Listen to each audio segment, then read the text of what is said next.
Fala galera, como é que vocês estão? Espero que estejam se cuidando daqueles que vocês amam e ocupando nosso conteúdo aí ao longo dos vídeos, dos materiais que são postados na plataforma para vocês, beleza?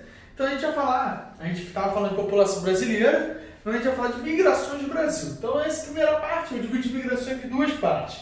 A primeira parte, vamos falar de migrações internas do Brasil, movimentos migratórios internos do Brasil. E a segunda parte, a gente vai falar de migrações externas para o Brasil e migrações do Brasil para o ambiente externo, beleza? Então hoje a gente vai dividir nossa aula de migrações em dois pedaços.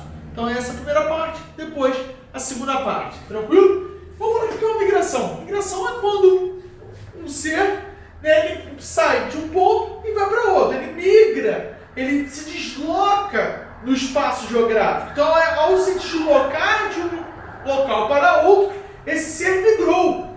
As aves migram, o ser humano migra, né?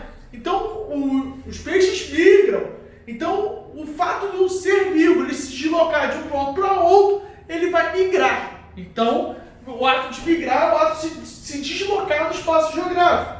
E quando a taxa de migração é alta, nós, numa determinada região, nós abordamos que aquela região é uma região receptora. Então ela recebe, beleza? Ou é um polo de atração. Aquela região passa a ser um polo de atração. Vou dar um exemplo. Região Sudeste, ela é uma região receptora. Ela é um polo de atração.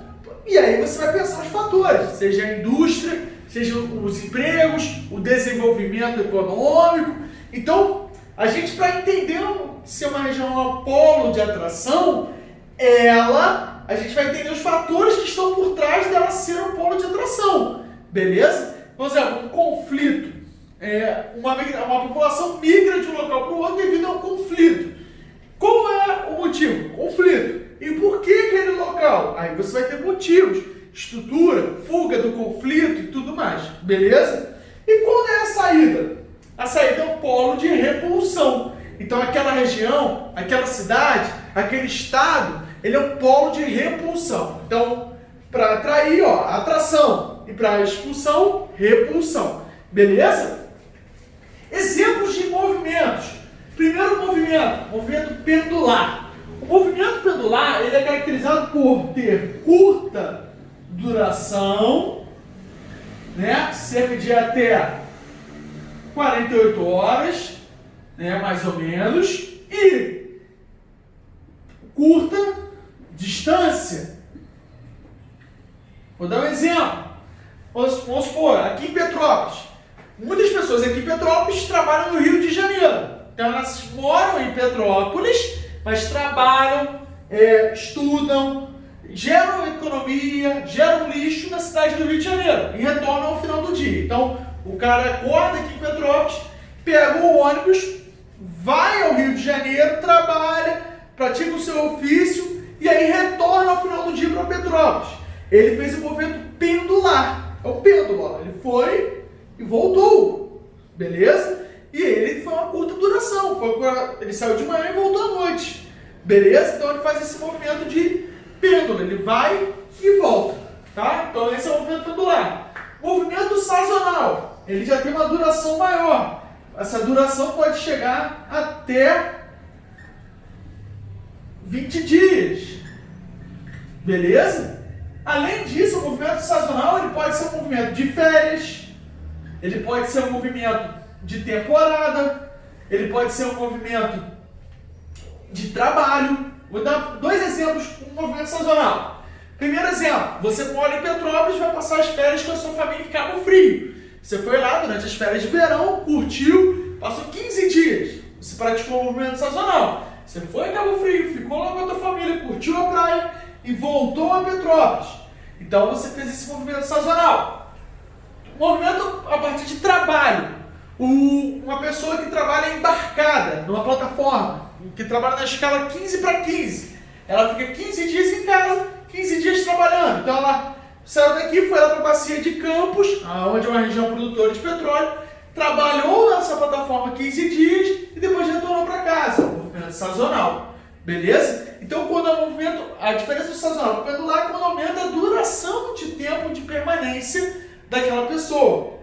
Transhumância. O movimento de transhumância ele é caracterizado primeiro pelos aspectos naturais, né? Tem que ter aspecto natural, seja uma enchente, seja uma seca, né? Uma enxurrada, um deslizamento, né? O movimento de transhumância, ele é um movimento diferente desses aqui, ele é um movimento forçado. Por que ele é forçado? Porque ele só ocorre quando há um problema natural, quando há uma questão natural envolvida, seja uma seca, seja uma grande chuva, seja um furacão, um terremoto. Então, quando tem um evento catastrófico natural e aquela pessoa é forçada a migrar, e aí, ao ser forçada a migrar, é caracterizada a transhumância. Vamos dar um exemplo. O seu João morava numa região onde houve um deslizamento. Ele estava na casa dele, houve um deslizamento, a casa dele foi toda destruída. Ele e a sua família receberam auxílio do governo e foram morar em outra região. O seu João, então, ele foi forçado a morar em outra região. Beleza? Êxodo rural. A palavra êxodo já caracteriza o quê? Saída. Saída do quê? Do campo. O êxodo rural, pessoal, é a saída de pessoas do campo, do meio rural. As pessoas saem do meio rural em direção à cidade. Motivo: empregos, educação, qualidade de vida. Então, diversos motivos. O êxodo rural ele foi muito praticado no mundo no século XIX, né, quando houve o processo de industrialização. Né? Quando teve o processo de industrialização, né, a Revolução Industrial, muitas pessoas saíram do campo em direção às cidades, em busca de empregos, qualidade de vida. Né? Os empregos no campo se fecharam e surgiram oportunidades nas cidades. Então, muitas pessoas saíram. Né? Isso na Europa. No Brasil, o êxodo rural foi muito praticado no período de anos 30, anos 40, quando houve o pico da industrialização do Brasil, no governo Vargas, e aí muitas pessoas partiram do meio rural em direção às cidades, e aí teve a estrutura urbana que foi desenvolvendo. O êxodo rural tem muita ligação com a urbanização, beleza? Quando a gente trabalhar a urbanização, a gente vai ver que o êxodo rural e a urbanização foram colados. Por quê? Quando a cidade passou a ter condições, quando a cidade passou a ser atrativa, o êxodo rural atuou intensamente. A cidade se tornou um polo de atração, se tornou um polo receptor, e aí o êxodo rural agiu intensamente. Beleza? Movimentos no Brasil. A gente vai ver movimentos regionais.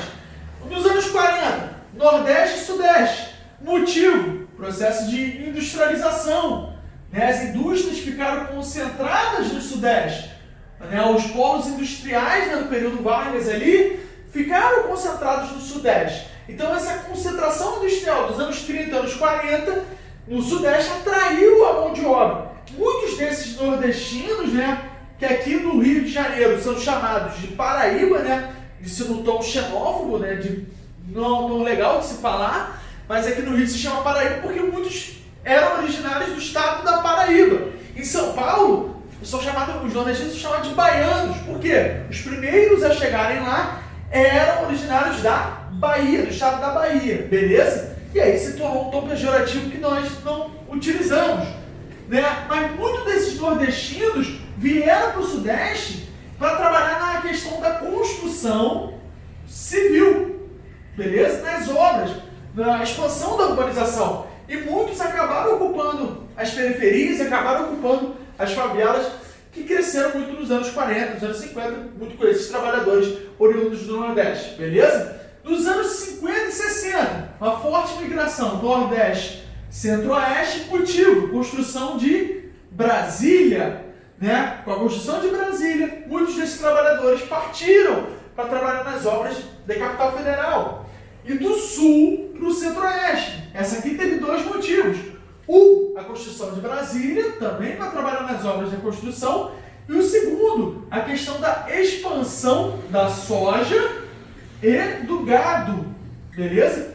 a região sul sempre foi caracterizada como uma região agrícola, com a agropecuária muito forte. Quando a soja e o gado bovino se expandem em direção ao centro-oeste, os sulistas, né, muitos descendentes de alemães e italianos, partem em direção ao centro-oeste. Beleza? Nos anos 70, Nordeste, Norte. Motivo: o plano de incentivo do governo federal. Nos anos 70, a gente estava no período da ditadura militar, o governo militar criou planos de expansão, né? Os planos de integração nacional. E um desses planos era levar a população para o norte, fazendo o quê?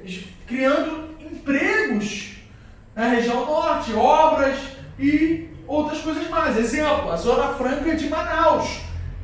Com a criação da Zona Franca de Manaus, que é um polo industrial, muitas pessoas partiram do Nordeste, principalmente da região das secas, em direção à região norte.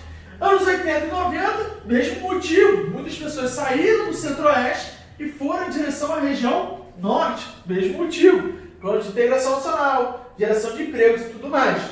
Nos anos 2000, houve um movimento de repulsão, né?